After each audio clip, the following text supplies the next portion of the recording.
Greetings, listeners, and welcome to The Spiritual Experience, a show where we share stories of life, love, and redemption for all of humanity on Earth. So sit back and enjoy. Try to identify with the speakers and not compare. Don't forget to subscribe on all podcast platforms. I'm your host, Jay Lewis, and here we go.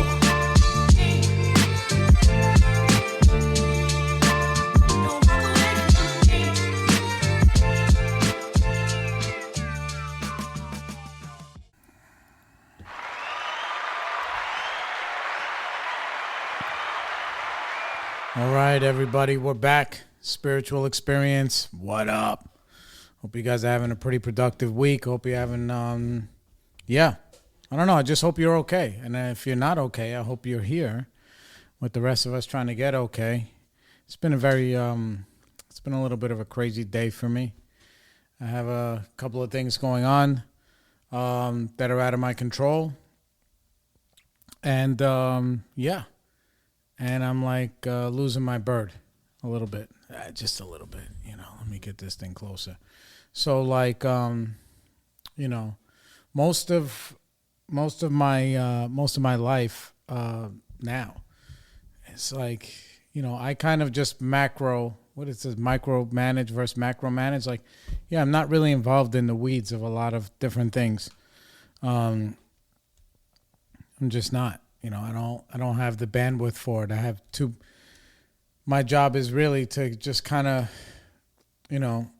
make plays, I guess, if you want to call it that, or be like the quarterback, But anyway, so, I had to get into the weeds with like some very like stupid bullshit that I never have to deal with, which is like, when I mean it's like very silly, it's like stupid. Okay, like, one of my vans for work is over.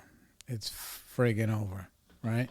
So finally, and rightfully so, because you can't keep pouring money down a money pit. I paid whatever $6,000 for a van.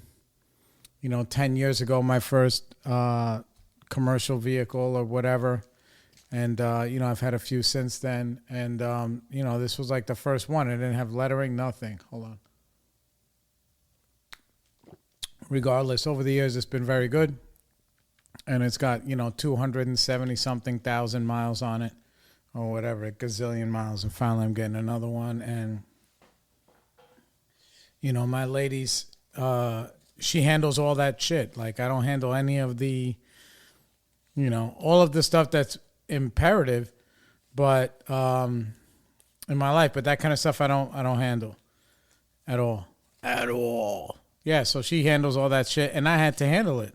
Because she's doing other stuff, we're trying to, expand our small real estate portfolio, and she's handling some things with that, whatever. So, yeah.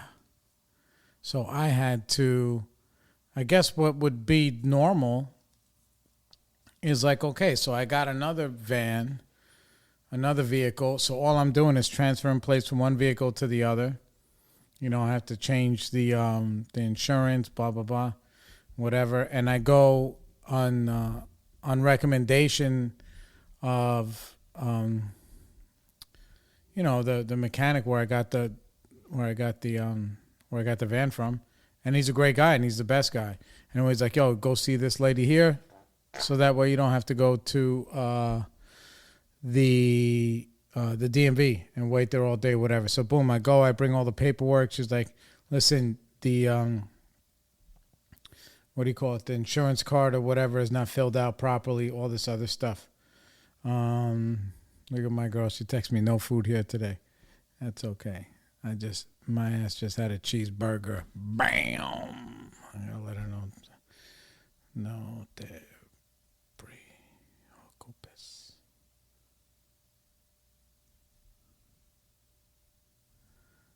I had a cheeseburger. I did. Okay, yeah. So like, basically, I couldn't handle it because like the insurance guy is emailing me back and forth, and he keeps sending the card the wrong way and like all this other shit. And like right away, I am ready to just like lose my mind. He's not filling out the card the way the DMV lady needs it. And I'm in the middle of doing all of my other stuff. You know, my normal work stuff, my normal sober stuff, my normal dad stuff, my normal son stuff, everything. I'm in the middle of, bro, I don't have time for people who don't know how to do their fucking job. That's my thing. This is where ego goes, right? So I say to my girl, I'm like, listen, like, dude, what's up with this guy? Is he always this fucking stupid?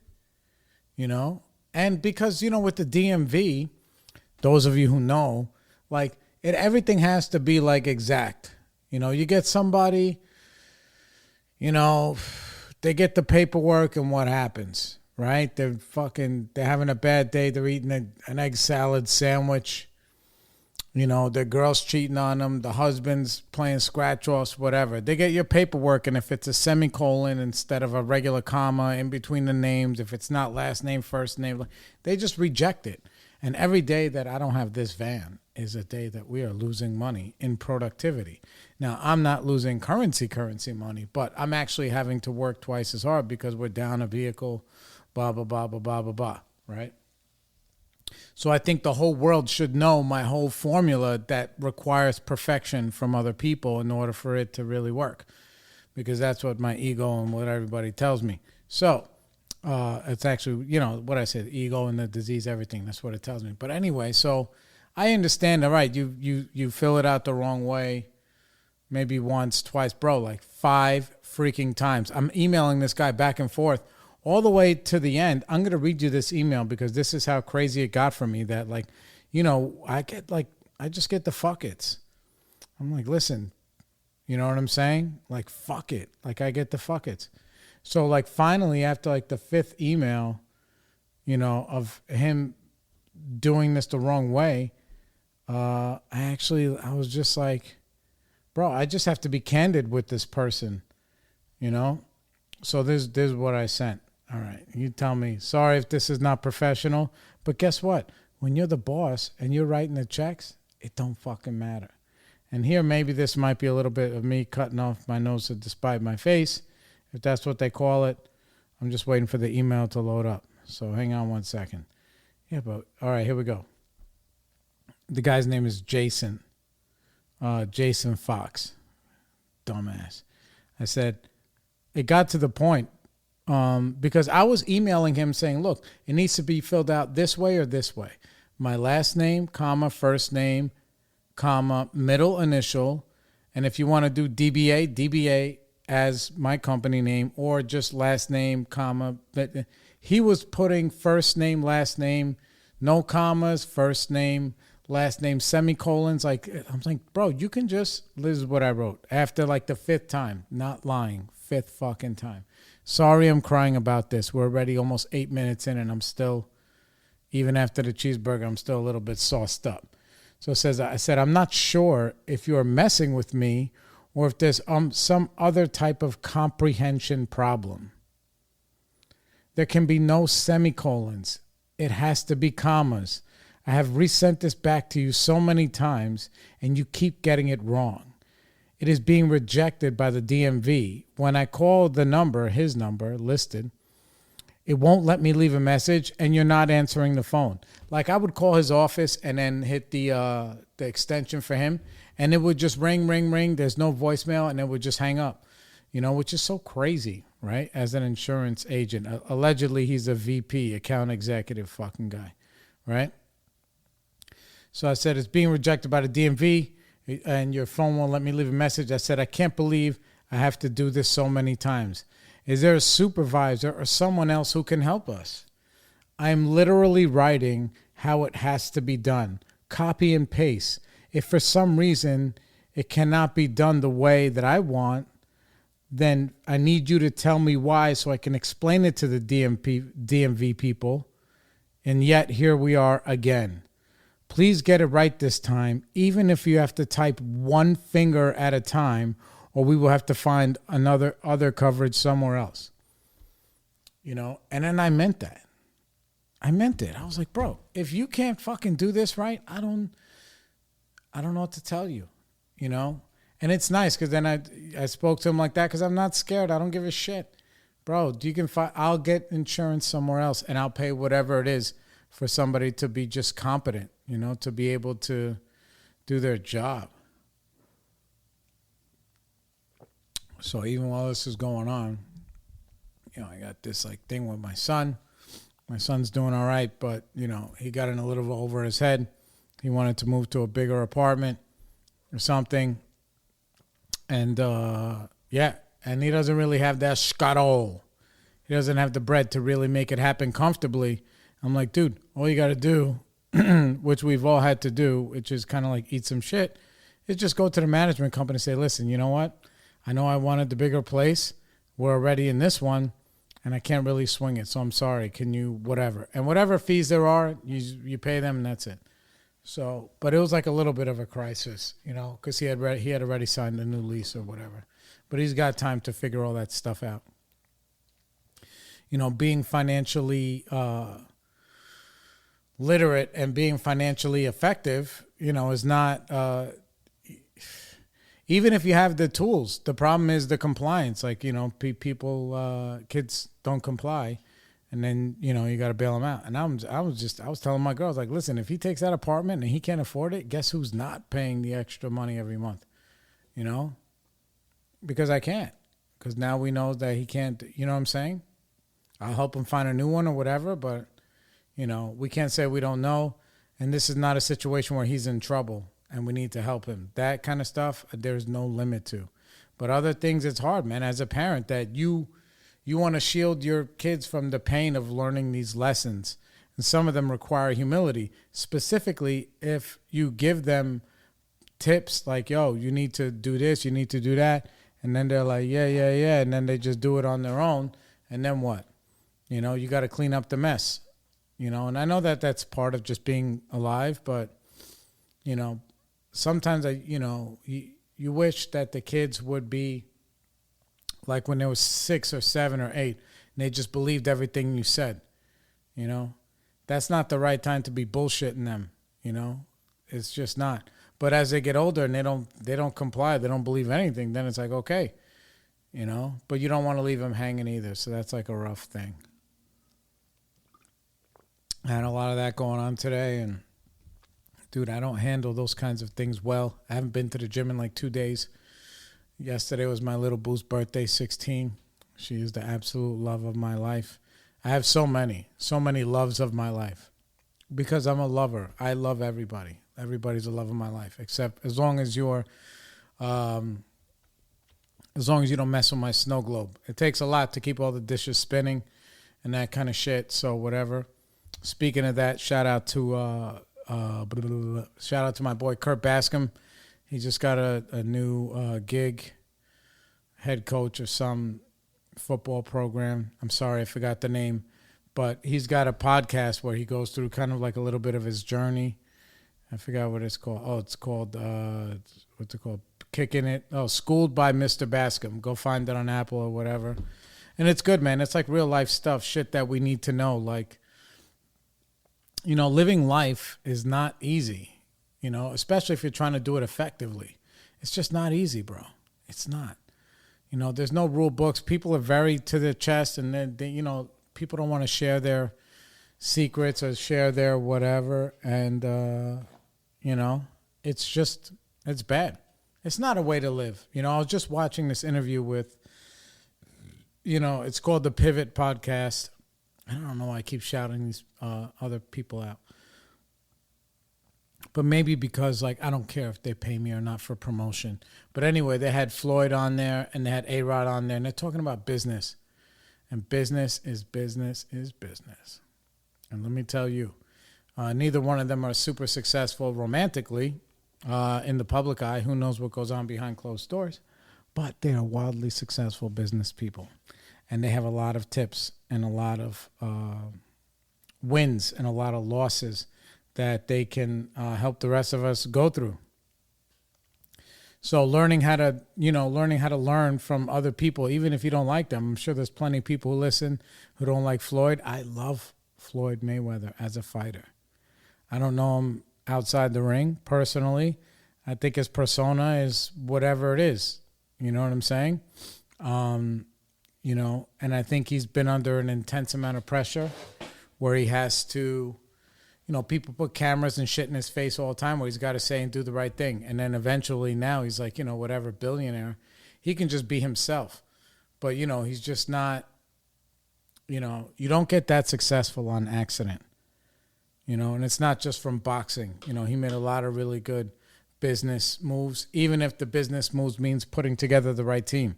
Because who gives a shit? Who cares?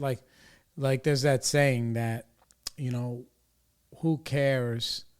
Who cares? Like, you'll get a lot further if you don't care who gets the credit, right? If you get a lot further in life. So there's that. You know what I'm saying? There's that. And, it's very inspiring and very motivating. I'm like, dude, neither one of those guys are smarter than me. Now, maybe, I don't know if I can get all the way on their level, hundreds of millions and billions of dollars, but I can do whatever I can with the little bit of change that I got. And I can turn that change into dollars and then make things happen. And I enjoy that, even though it's very scary. Like I said, we're trying to make this purchase, trying to open up an Airbnb. I don't have any rentable properties at the moment. I have a bunch of, and there's no reason for me to keep this to myself because I don't care, Hold on. I have a few bucks in the stock market. Nothing too crazy. Yeah. And pre-IPO shares that I bought. I have a little Robinhood account. I don't know, maybe it's got like, 20 grand or something in there. In my mind, it's not a lot of money, but it's a good place to, whatever. So I have that going on. And the properties that we do have, I bought these vacant lots in Detroit 6 or 7 years ago on tax auction. And I've done nothing with them up until now except for let them appreciate. So I don't know what I want to do with them.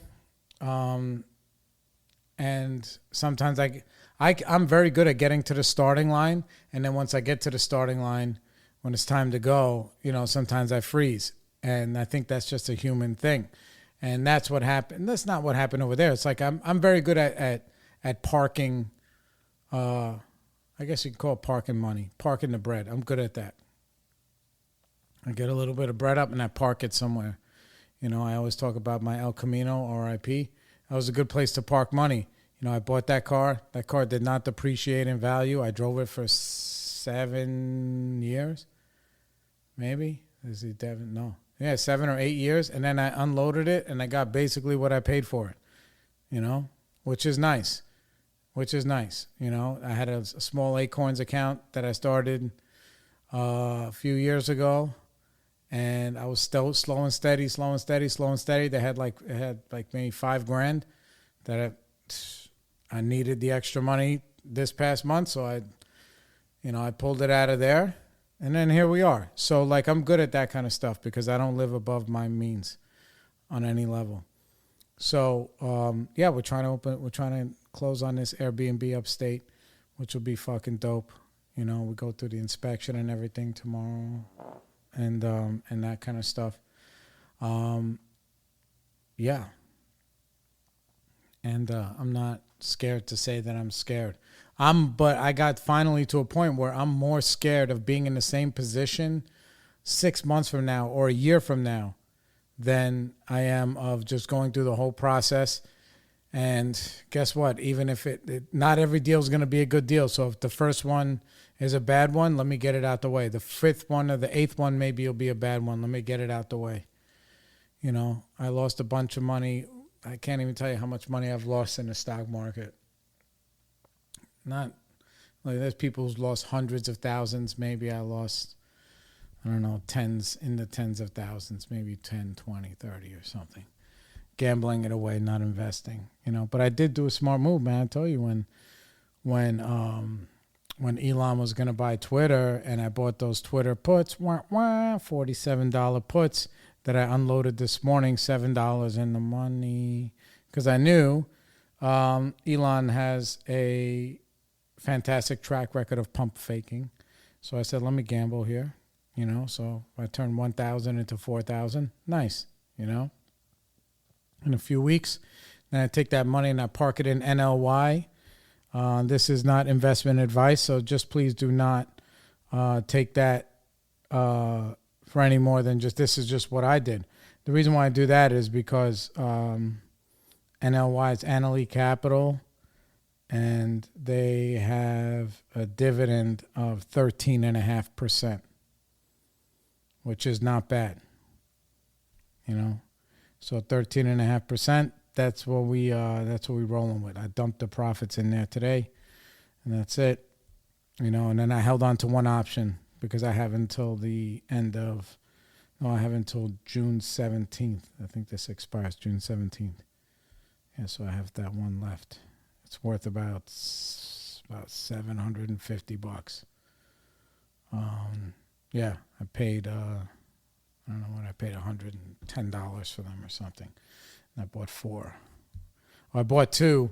No, I bought 2 at $300, and then they collapsed down to $100, and I bought 2 more.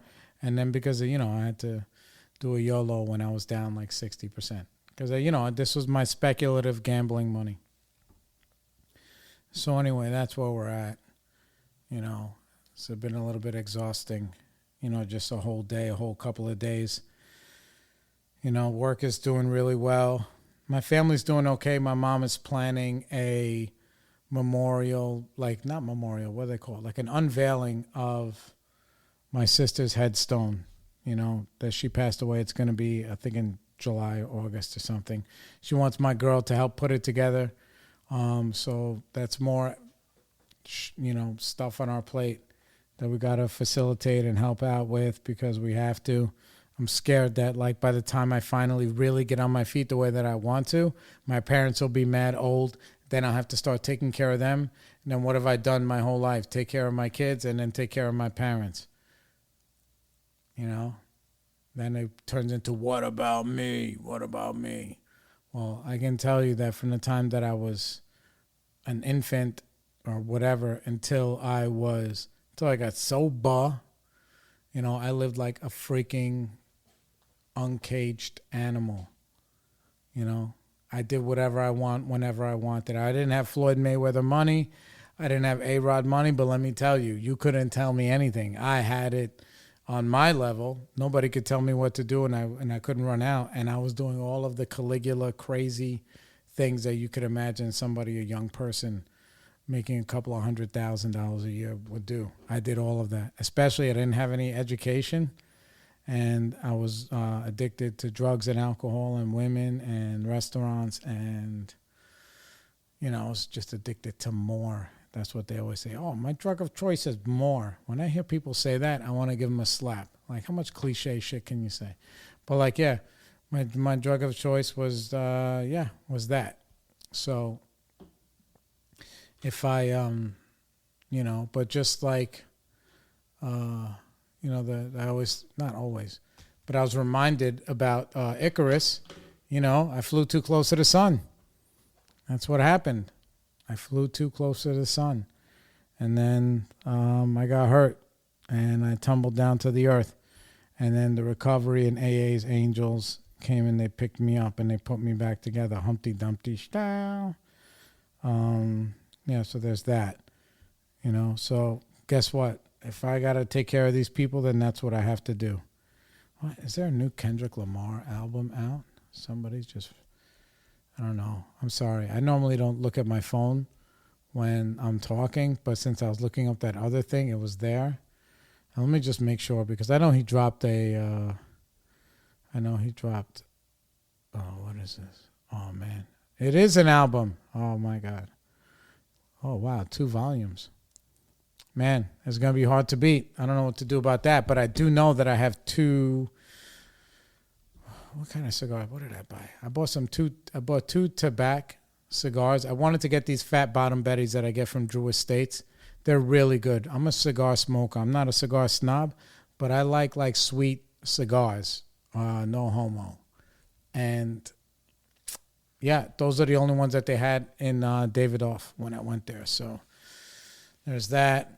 I'm excited. Maybe I'll get myself, after I go to the meeting, I'll get a nice cappuccino, turn on the cigar, put on Kendrick Lamar, then have myself an evening. That's like a personal party. That's how far I've tumbled down the party hole, right? Where like when I was just talking about you, talking to you about me when I was in my late teens, early 20s, when it was just like the party was 3 days long and there was all, cocaine and women and madness and Viagra and yeah, it was all of that shit.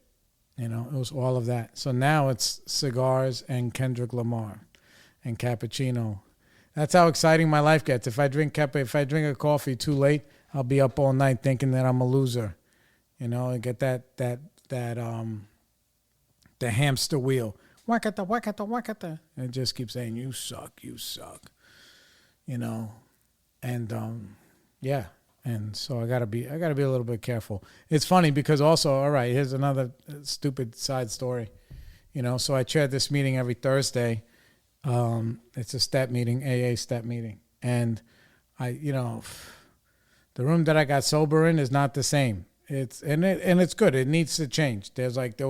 When I got there, it was like a little bit rough. It wasn't like at that time people were like, oh, they used to have switchblades in here. And like all this other shit. I'm like, all right, I never seen nobody pull a knife out in the room. Outside the room, I definitely seen fist fights, drunk people, not sober people, all kind of madness, right? But it was in a part of Brooklyn that was yet to be fully gentrified.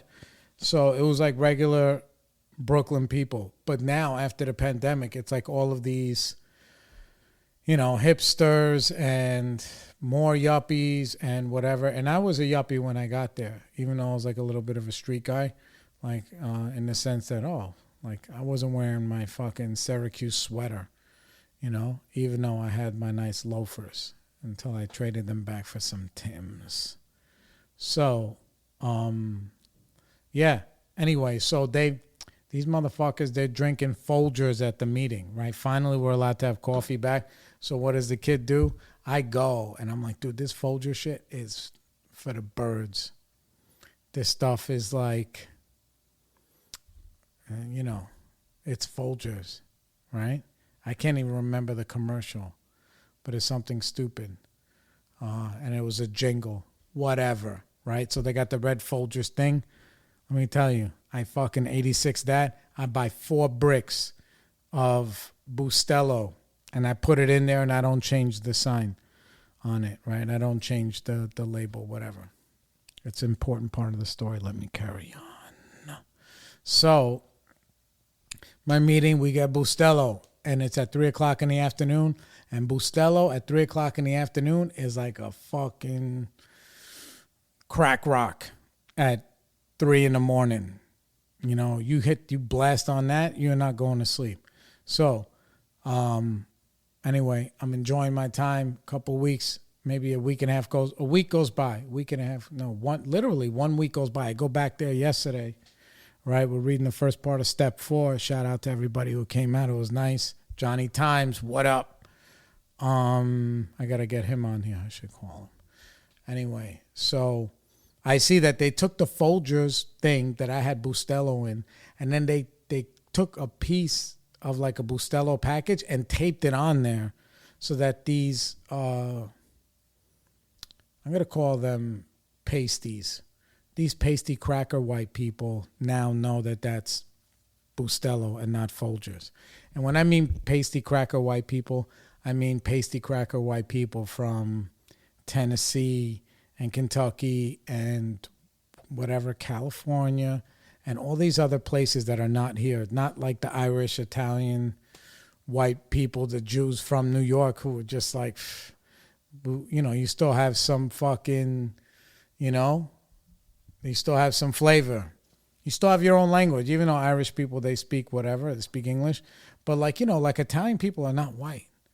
They may have white skin, but they're not like Caucasian, bro. They got their own music. They got their own freaking food. They got their own language. All right. So they're non-whites. Either way, they appreciate the Bustelo, right? They're like, oh, fuck with Bustelo, bro. I knew that was you. Yeah. So it's that, right? And then my other Boricua brothers that come over there, they smell it right away. They're like, ay, mira tú, papá, Bustelo, dámelo. My man, Sammy, he came over there, Sammy. So, yeah, so it was good, you know. But then I saw that, obviously, somebody got a little offended that I did the old, fucking switcheroo. And, yeah, so now they labeled it Bustelo. But I bought 2 more bricks, and I put it in there, and I didn't say nothing. And I was just like, all right, whatever, let me keep it pushing. So that's that was that excitement. So yeah, I'm a little bit not all over the place, but we're going through a lot of stuff, man. We're going through changes, man. It's growing time. My middle kid is home. They got a job delivering, I don't know, food or some shit on a bicycle or whatever. They always go for these crazy like stuntman kind of fucking jobs. Like before they went away, they were working doing the same thing, like when you drive the bicycle, like basically a bike messenger almost, but not like on no fixed gear, Lower East Side crazy shit. But I mean, even though their hub was on the Lower East Side, but they had like the wagon with all this, with those big tubs that have the food or whatever. They were driving through the city with that shit. I'm sure it's very exciting for a young person. I would have my headphones on. I'd take a couple of blasts off a fucking bone, and I would be out there doing it. And the people lucky if they get a whole sandwich by the time I show up, because I might have been toot out my fucking brain. So she has, they have a job doing that. So we got to fix their bike, which is nice because I was like, I didn't want to get involved. I think I spoke about it last time. I was like, bro, if they cannot get a job on their own, then I come in there and maybe I push a button if I have a button to push, or I go find a button and then I push it. But like I want them to do things on their own because they need to learn how to do shit. Like I want my kids to be like, what would I do if my parents weren't here? And that's what they need to be doing. Let's say my dad wasn't here. My dad didn't have a business and didn't have this and that and whatever and couldn't just Cash App, Venmo, Zelle, Uber Eats their fucking life away. You know what I mean? Like, bro, like McDonald's, which I stay away from, even though I had cheeseburger, but I had it from Wegmans. I'm going to get a Wegmans t-shirt and I'm going to wear it one day when I go live here or something. But the Wegmans burger is pretty good. Too much salt on the fries, though. Either way. So, look, the McDonald's is legit 4 blocks from my house. Bro, they will Uber Eats the McDonald's and pay $47 for $18 worth of food because they don't want to walk 4 fucking blocks. That's the kind of world we're living in now. That not only are they going to eat the poison, they want to spend every last dollar they can so they don't even have to go get it. I remember when I was growing up, my boy Eric Rodriguez from, where was he from? Suffering. Love that kid. Yeah, he's good. I love him. Anyway, we used to make fun of him because he used to tell me, bro, he lived in Bon Air, and he used to jog from Bon Air to the McDonald's to eat something and then jog back. So at least, level spelled backwards is level, and that makes sense. You know what I mean? Yeah, but these kids, they don't want anything to do with that. They just want to turn into fucking whatever. They just want to turn into whatever. And so I like to put them in situations where they have to suffer a little bit. If you walking to go get your own food is suffering, I don't know what to tell you. My dad used to fucking have me out there raking the leaves, and I couldn't go inside even when I had to piss. One time I pissed on myself. I was like 10 years old because I had to go to the bathroom. He wouldn't let me go to the bathroom, and I just fucking did it. And then he looked at, thank God he didn't kick my ass after that, but he looked at me like I was a fucking chimp. What's wrong with you? And I was like, I was just so scared. I should have just went by the tree, but I didn't. So maybe that kind of caveman stuff is a little bit out of balance. But, if my son signs a lease that he can't fucking swing and he don't want to get out of it and he don't want to do whatever, then, he's going to have to figure it out. And I don't want to, nobody wants their kids to suffer. Nobody wants anybody to suffer. But they'll never survive. What are they going to do when I'm not here? I'll set everything up for them and it'll be destroyed. It'll be destroyed. And so you want to set them up for them to be leveled up. maybe have it not so hard, but they need to earn their way. And I think that's the balance. How hard is it to find that balance? You know what I mean? It's not easy. And my son is doing really well. I mean, he is. And he's trying to get his life together. And he's in a relationship. And relationships are not easy. The relationship I'm in is not easy. Relationships with people on this earth, with my parents, is not freaking easy. You know, I was explaining to my dad about the Airbnb. I was like, all right, this one was 3 bedrooms, 3 bedrooms, 1.5 bathrooms. It was this price. And this other one that we do like is possibly 4 bedrooms, 3 bathrooms, and it's $20,000 less. You know, he's like, yeah, and like, you know what I'm saying? It's like, come on, bro. Can't you just like, yo, say, like, he can't ever be happy unless he's doing it for somebody, and then he's got to throw it in your face. So, you know, the fact that he's not, I don't know. The fact that he's not doing the whole thing for me, and then maybe he's helping me out a little bit, I don't know what to say. Maybe that's what it is. Or maybe just because it's not his idea, you know? It's like, yo, I bring I bring the chicken, you bring the broth. That's kind of like how we're doing this thing. You know what I'm saying? And that's okay. You know, I have no shame in that. But at the same time, you know, I'm in a different position. I'm in my 40s and my kids are in their 20s.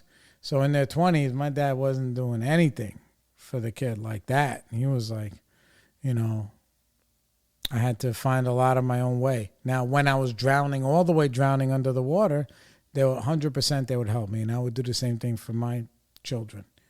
But I can't just do it for them, you know, because I have some of these battle scars of, you know, coming from a generation raised by people who weren't woke, you know, who didn't understand what is that? ADHD, ADD is. Now all the kids have that. BPD. I was talking with, oh my God, because like, listen, I'm watching the Johnny Depp shit, just the clips, you know, and the girl looks crazy. She definitely looked like she did cocaine. She did a couple of bumps up there, and that was funny.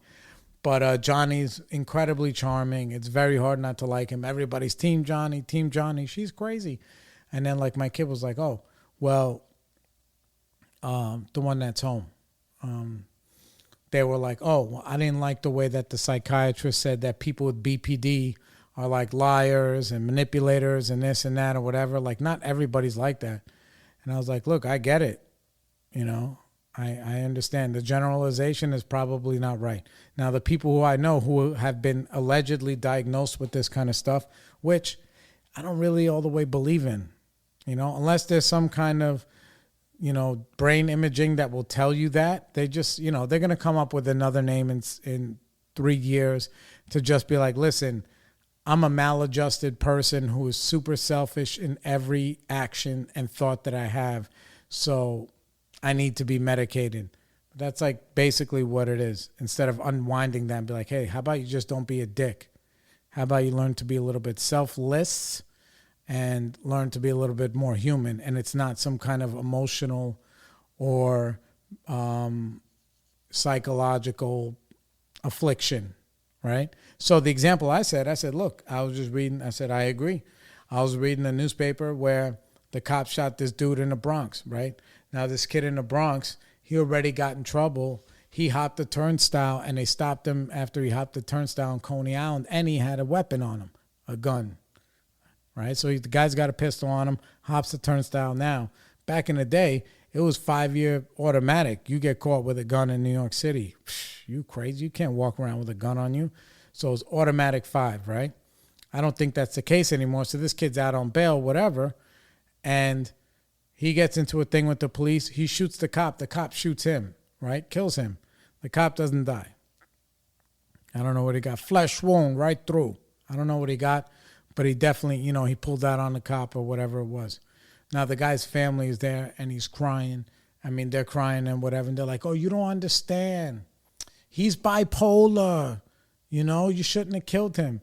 I'm like, and this is the example I used for my kid. I said, listen, I told her that story. And I was like, yo, there are people who are bipolar and do not shoot the police. So I don't want to hear any of that shit. You know, like there are people who have alleged whatever and are still crushing it. Look at Zuckerberg with his Asperger's ass, you know?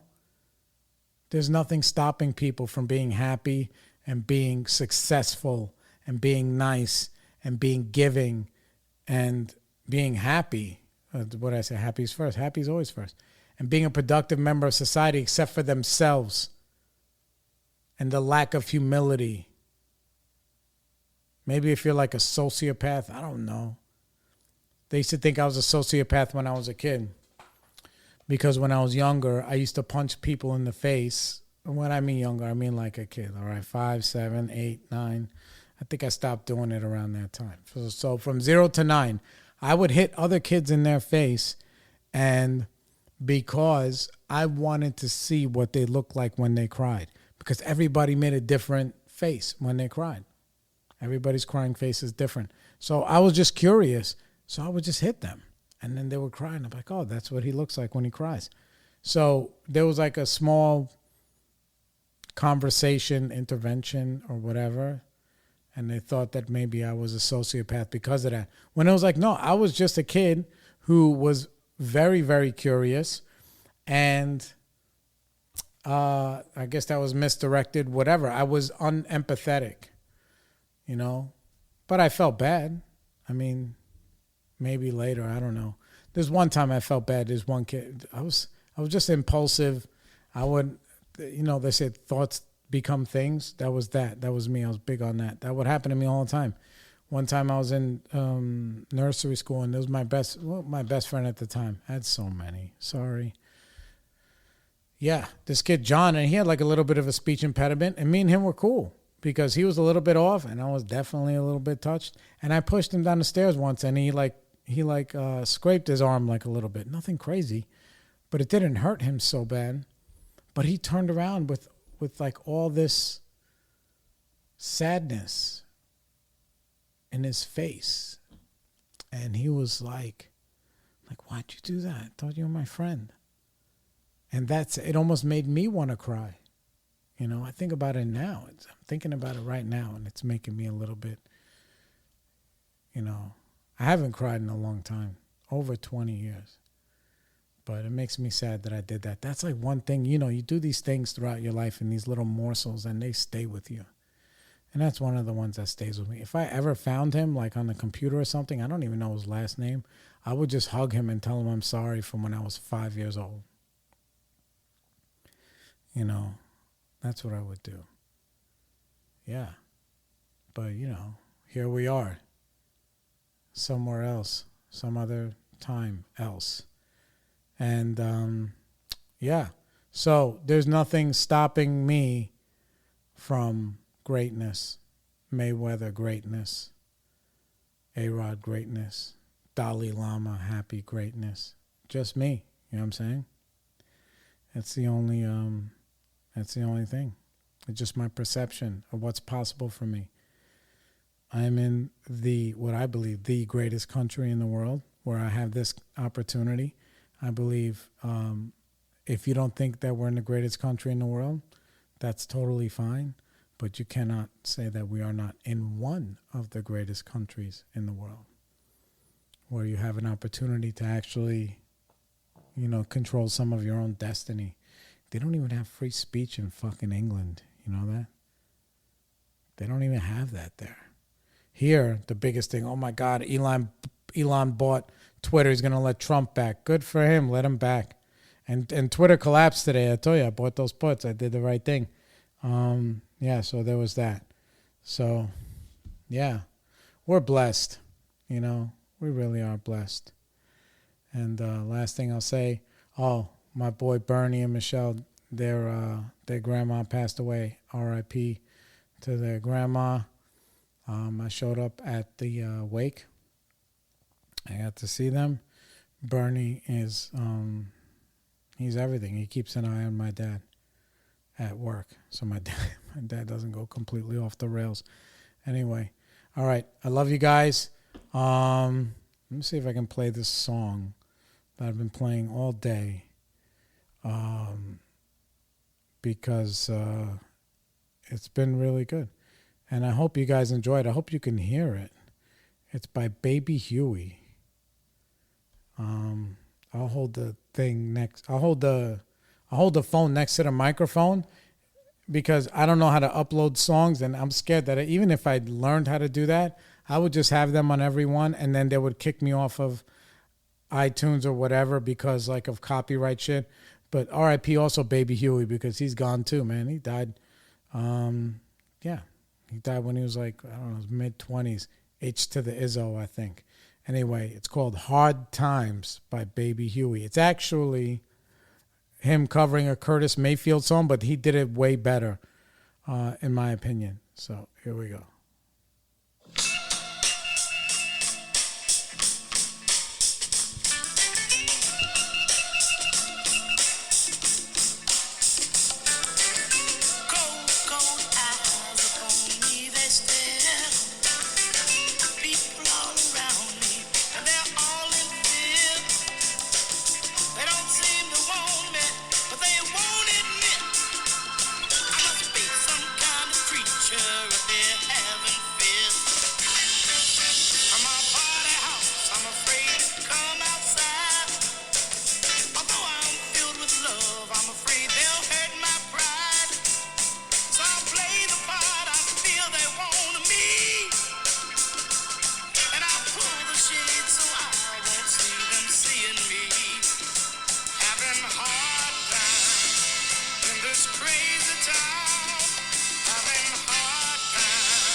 All right, guys.